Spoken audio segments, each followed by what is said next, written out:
پیارے دوستو، آج کی ہماری ویڈیو تاریخ ادب اردو کتاب جو کہ ڈاکٹر جمیل جالوی کی ہے اس کے متعلق ہے۔ اس سیریز میں ہم ڈاکٹر جمیل جالوی کی کتاب تاریخ ادب اردو کو مکمل کریں گے۔ آپ ہماری حوصلہ افزائی کے لیے ہمارے چینل کو سبسکرائب کریں اور ہماری ویڈیو کو شیئر کریں۔ بسم اللہ الرحمن الرحیم۔ کتاب کا نام تاریخ ادب اردو، مصنف ڈاکٹر جمیل جالوی۔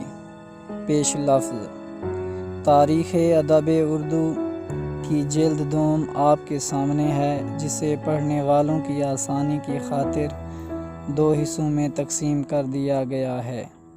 یہ جلد، جو کم و بیش 18ویں صدی عیسوی کا احاطہ کرتی ہے، اپنی جگہ مکمل بھی ہے اور اگلی پچھلی جلدوں سے پوری طرح مربوط بھی۔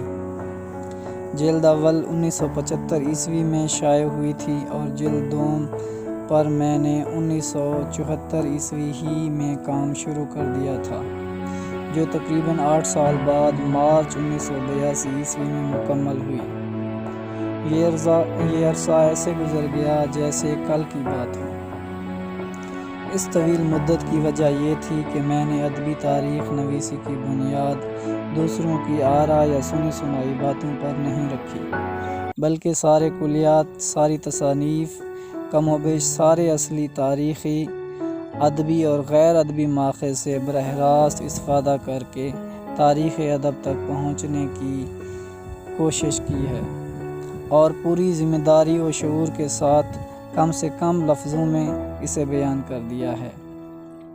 ویسے بھی جب آپ کسی ایک شاعر یا مصنف کا ڈوب کر مطالعہ کرتے ہیں تو پھر دوسرے شاعر یا مصنف کا مطالعہ کرنے کے لیے ذہن کو نئے سرے سے تیار کرنا پڑتا ہے، تاکہ زیر مطالعہ شاعر یا مصنف آپ کی تخلیقی و تنقیدی شخصیت کا حصہ بن جائے۔ تاریخ لکھتے ہوئے میں نے ہر شاعر و مصنف کے ساتھ اسی طرح شب و روز بسر کیے ہیں۔ اگر ادب زندگی کا آئینہ ہے تو ادب کی تاریخ کو بھی ایسا آئینہ ہونا چاہیے جس میں ساری زندگی کی روح کا عکس نظر آئے۔ میں نے تاریخ ادب اردو کو ایک ایسا ہی آئینہ بنانے کی کوشش کی ہے۔ بنیادی طور پر میں نے ادب کو ادب کی حیثیت سے دیکھا ہے، لیکن کلچر، فکر اور تاریخ کے تخلیقی امتزاج سے میں نے تاریخ ادب کو ایک وحدت، ایک اکائی بنانے کی کوشش کی ہے۔ یہاں ادبی تاریخ کی سطح پر تحقیق، تنقید اور کلچر مل کر ایک ہو گئے ہیں۔ تحقیق سے میں نے حقائق و واقعات کی صحت اور درستی کا تعین کیا ہے، تنقیدی شعور سے صحیح نتائج تک پہنچ کر تاریخی زاویہ دیا ہے، اور کلچر سے ادب میں زندگی کے تنوع کو دریافت کر کے تفہیم ادب کو وسعت دینے کی کوشش کی ہے۔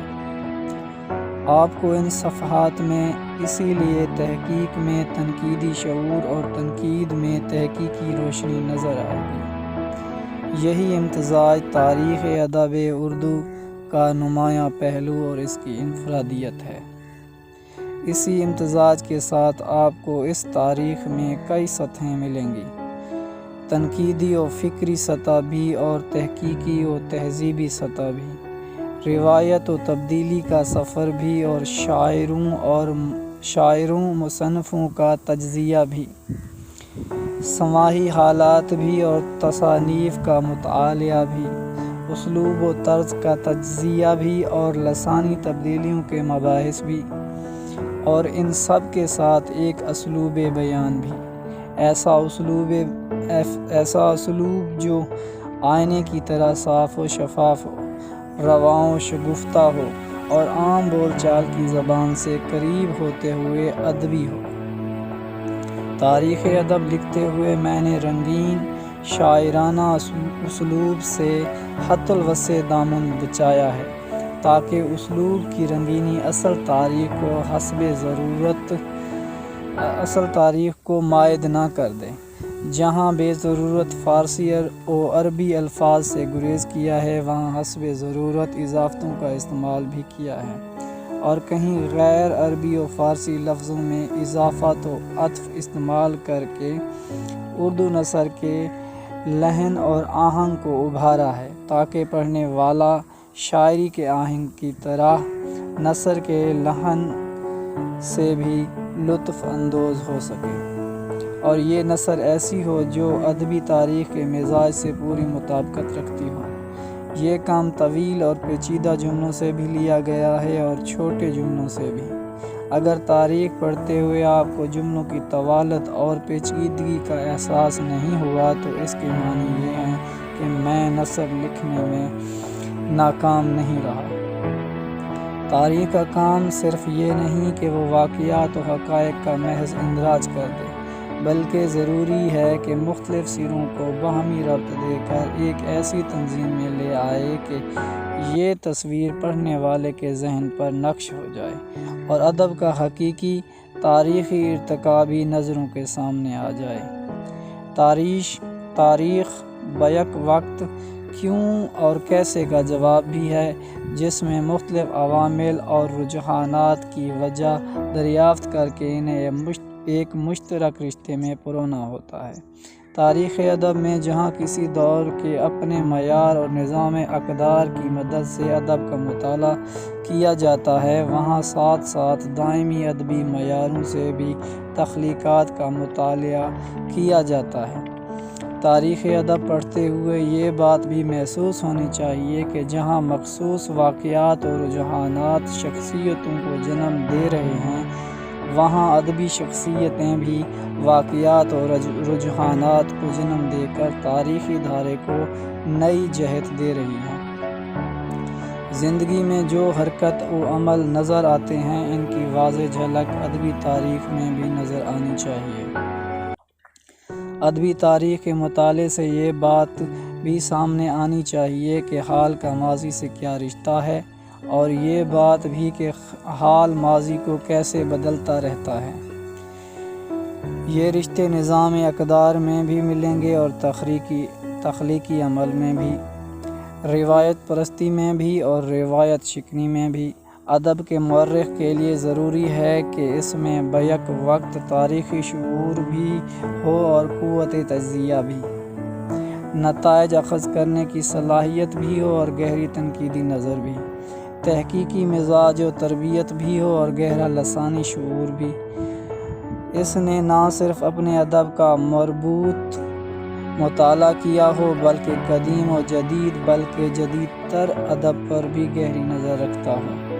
اس میں واقعات کو منطقی ترتیب سے بیان کرنے کی ایسی صلاحیت ہو کہ روایت کی تشکیل، تعمیر اور پھر مختلف عوامل کے زیر اثر پیدا ہونے والی تبدیلی کے تدریجی سفر کو بھی تاریخ ادب میں واضح طور پر دکھا سکے۔ تاریخ ادب نہ صرف ادب کی بلکہ سماجی تبدیلیوں کے زیر اثر زبان و بیان کی تبدیلیوں کی تاریخ بھی ہوتی ہے۔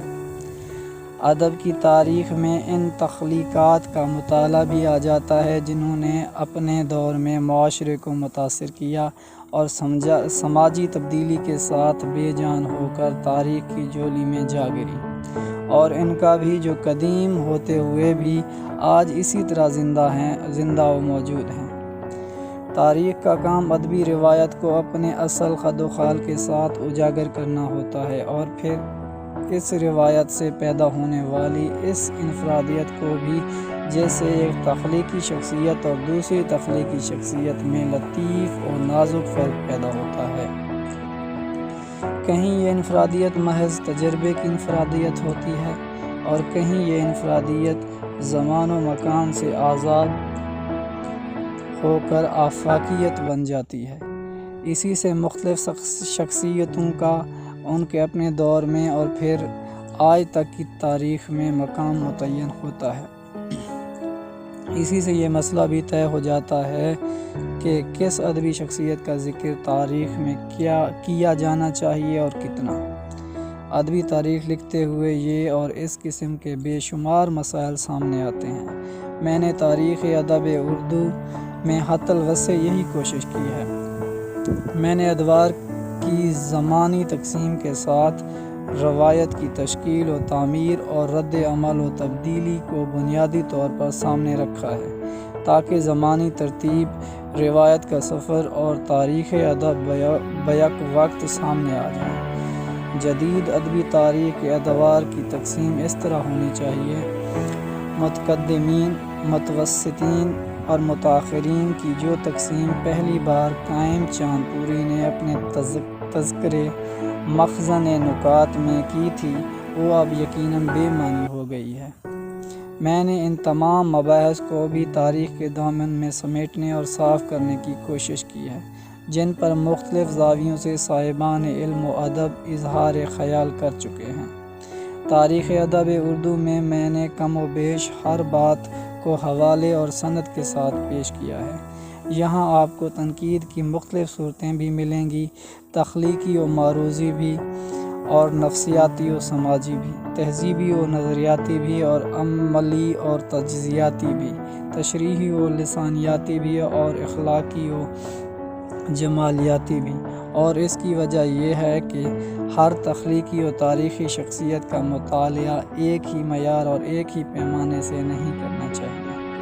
تخلیقی رنگا رنگی اور روایت کے تنوع کے پیش نظر تنقیدی معیار اور زاویے بھی حسب ضرورت بدلتے رہنے چاہئیں تاکہ انفرادیت کا لطیف فرق واضح ہو سکے۔ میں نے تنقیدی رائے دیتے وقت بیجا تعمیم، بے بنیاد کلیوں اور ہر صنف کے لیے یکساں الفاظ و صفات کا استعمال سے گریز کیا ہے۔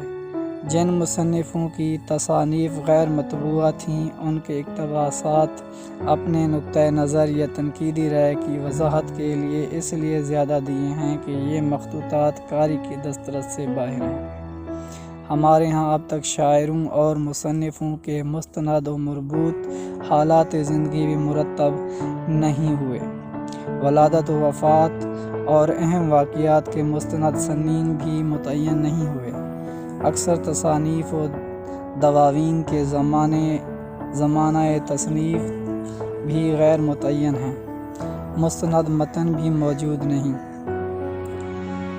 ادبی تاریخ کا مواد اور اکثر تصانیف مخطوطوں کی شکل میں دنیا کے مختلف کتب خانوں میں بکھرے ہوئے ہیں۔ میں نے حتی المقدور اس تمام خطی و کامیاب مواد سے تاریخ لکھنے میں استفادہ کیا ہے۔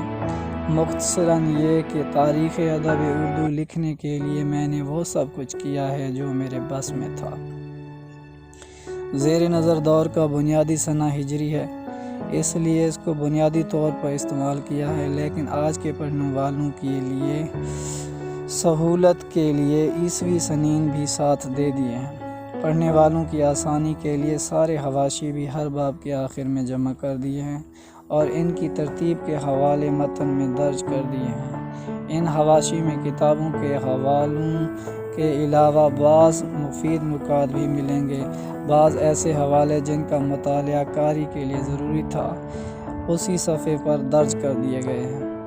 جلد دوم کی فہرست مختصر ہے لیکن اشارے کی مدد سے جو مفصل ہے۔ آپ اپنے حوالہ یا موضوعات و شخصیات وغیرہ کو بے آسانی تلاش کر سکتے ہیں۔ سارے موضوعات متعلقہ مصنف یا صنف ادب کے تحت درج کر دیے گئے ہیں اور جو ان کے علاوہ ہیں انہیں متفرق موضوعات کے تحت درج کر دیا گیا ہے، اسی لیے موضوعات کا اشاریہ مختصر ہے۔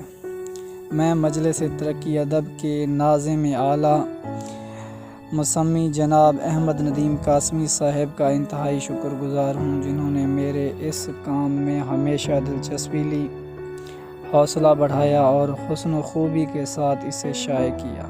میں محتمم مطبوعات جناب احمد رضا صاحب کا بھی ممنون ہوں، جنہوں نے پوری دلچسپی سے اس ضخیم کتاب کے حروف پڑھے اور سلیقے سے اسے طبع کیا۔ 12 جون 1982 عیسوی، جمیل جالبی۔